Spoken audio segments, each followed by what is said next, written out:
আদম নবীর সময় কালিমা ছিল লা ইলাহা ইল্লাল্লাহ, আদম সফিউল্লাহ। আর আমাদের নবীর কালিমা হলো অর্থাৎ আমাদের কালিমা হলো লা ইলাহা ইল্লাল্লাহ মুহাম্মাদুর রাসূলুল্লাহ সাল্লাল্লাহু আলাইহি সাল্লাম।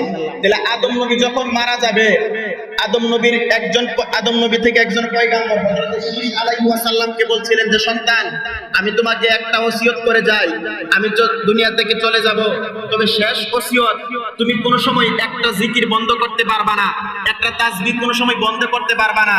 এই তাসবিহটা হলো লা ইলাহা ইল্লাল্লাহ, লা ইলাহা ইল্লাল্লাহ, লা ইলাহা ইল্লাল্লাহ। এই তাসবিহটা কোন সময় তুমি ছাড়তে পারবা না, বন্ধ রাখতে পারবা না।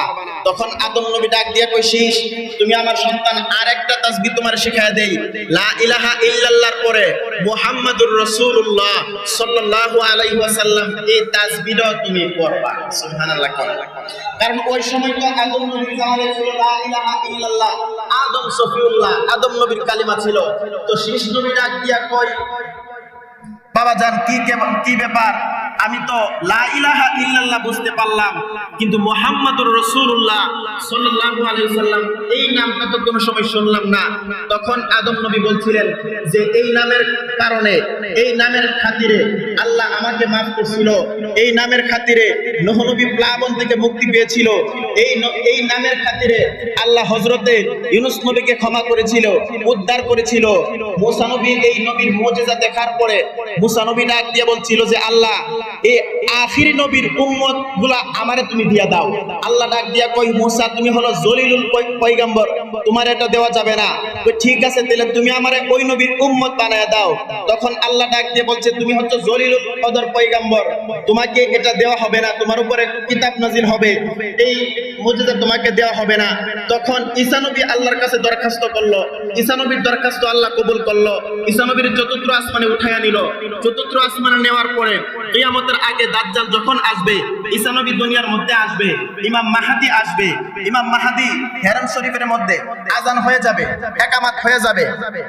এই মুহূর্তে ইমাম মাহদীর কলবের মধ্যে আল্লাহ কুদরতি ভাবে একটা মেসেজ পাঠিয়ে দিবে যে ঈসা পয়গম্বর আসতেছে।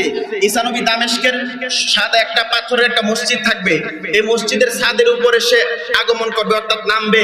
মুসলমানেরা সিঁড়ি দিবে, সিঁড়ি দিয়া নামার পরে ঈসা পয়গম্বর সরাসরি হেরাম শরীফের মধ্যে চলে আসবে। ইমাম মাহদী আযান শেষ হয়ে গেছে, ইকামত শেষ হয়ে গেছে, ইমাম মাহদী জায়নামাজ থেকে সরে দাঁড়ায় থাকবেন। মুসল্লিরা ডাক দিয়ে বলবো, কি ব্যাপার হুজুর, আপনি নামাজ পড়ান না কেন, ইকামত তো শেষ হয়ে গেছে। তখন ইমাম মাহদী বলবে, আমাদের সামনে আল্লাহর একজন পয়গম্বর আসতেছে, হযরতে ঈসা নবী আসতেছে, এই ঈসা নবী আজকে ইমামতি করবে। ঈসা নবী সঙ্গে সঙ্গে মসজিদের ভিতর প্রবেশ করলো। তখন ইমাম মাহদী ডাক দিয়া কই, পয়গম্বর, আজকে আপনি ইমামতি করবেন। তখন ঈসা নবী ডাক দিয়া কই, মাহদী, আমি ওই নবীর উম্মত হয়ে আসছি, ওই নবীর উম্মতের ইমামতি করার জন্য আসি নাই, ওই নবীর উম্মতের পিছনে নামাজ পড়ার জন্য আসছি।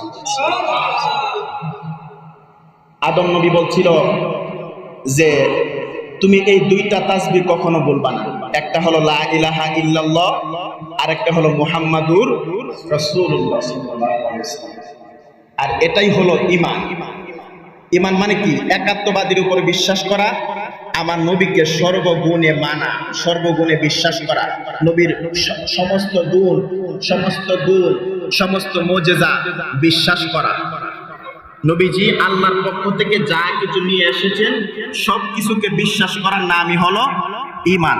তাহলে ঈমান আনার পরে যারা আমল করবে, ওই যে ইন্নাল মুবাশশিরিল্লাযিনা আমানু ওয়া আমিলুস সলিহাতি আন্না লাহুম জান্নাতিন তাজরি মিন তাহতিহাল আনহার। ঈমান আনার পরে যারা আমল করবে তাদের জন্য জান্নাতের সুসংবাদ।